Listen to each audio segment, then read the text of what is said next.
Good morning guys. তো আজকে একটু ঘুম থেকে উঠতে লেট হয়ে গেছিলো। তো এখন আমরা স্নান করে যাব জিম। তো জিম যাওয়ার আগে একটু কলা টলা খেয়ে নিচ্ছিলাম, কারণ কলা তো খেতে হবেই। তো আজকে আমাদের বাইসেপ ডে আছে, তো যাবো আজকে বাইসেপ ডে।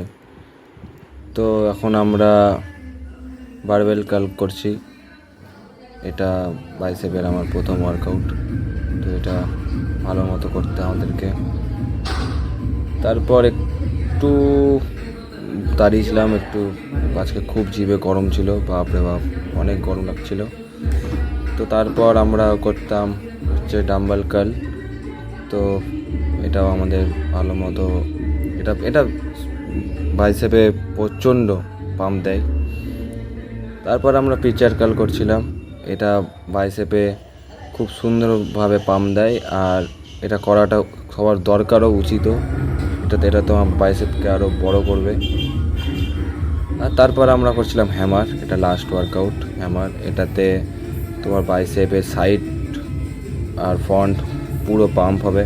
তো এটা ভালো করাটা সবার পক্ষে খুব ভালো। আর তারপর আমি একটু মানে আয়নাতে নিজেকে এতে দেখছিলাম, তো তোমাদেরকেও দেখাচ্ছি ওটাই, ঠিক আছে। তো আমার ভালোই আজকে ওয়ার্কআউট ডেটা গেছে। তো দেখা যাক। বাড়ি এসে ছানা খেলাম।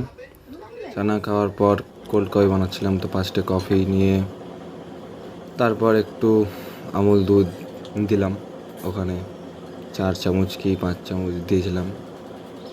যে কফি খাওয়া ভালো, তো দিলাম। তো তারপর হচ্ছে চিনি দিচ্ছিলাম। তো চিনি দিলাম 2 চামচ, বেশি চিনি খাই না আমি। তো তারপর জল দিয়ে, ঠান্ডা জল দিয়ে ওটাকে গুললাম ভালো মতো। ঠান্ডা জল দিয়ে ভালো মতো অনেকক্ষণ ধরে গুললাম। তো তারপর গুলা যখন কমপ্লিট হয়ে গেছিলো তখন কফি ঢাললাম।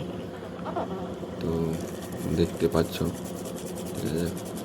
কফি টফি ঢালার পর আমার মনে হচ্ছিলো যে টেস্টটা কেমন হবে, কারণ আমি বেশি চিনি দিয়ে খাই না। তো তারপর আর একটু জল ঢাললাম দিয়ে, তো আপাতত গুলে তুলে আমাদের কোল্ড কফি তৈরি হয়ে গেছে। আর এটা এর মধ্যেই আমাদের ব্লগ শেষ।